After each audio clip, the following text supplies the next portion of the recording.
यह कहानी है एक गरीब किसान के बेटे की, जिसने कठिनाइयों से लड़ते हुए इयास भारतीय प्रशासनिक सेवा अधिकारी बनने का सपना देखा और उसे साकार किया।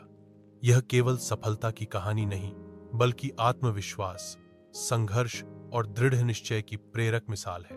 रामू एक छोटे गांव का रहने वाला था।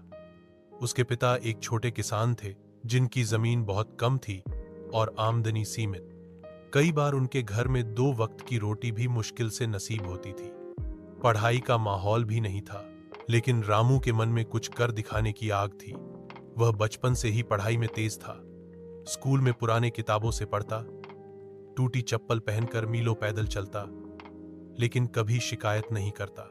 12वीं की परीक्षा में अच्छे अंक आने के बाद रामू ने शहर जाकर कॉलेज में दाखिला लिया। उसके पास पैसे नहीं थे, इसलिए वह दिन में पढ़ाई करता और रात को ट्यूशन पढ़ाकर खर्च निकालता।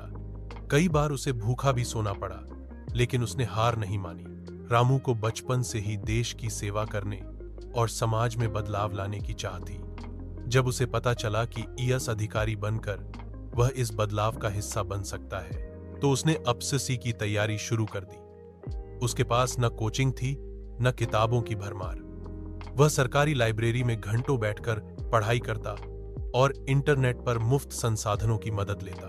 पहले प्रयास में वह असफल हुआ, लेकिन उसने हार नहीं मानी। वह जानता था कि असफलता सफलता की पहली सीढ़ी है।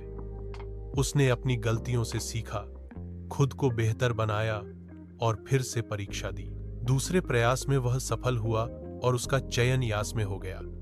जब परिणाम आया तो पूरे गांव में खुशी की लहर दौड़ गई। लोग उसे देखकर प्रेरणा लेने लगे।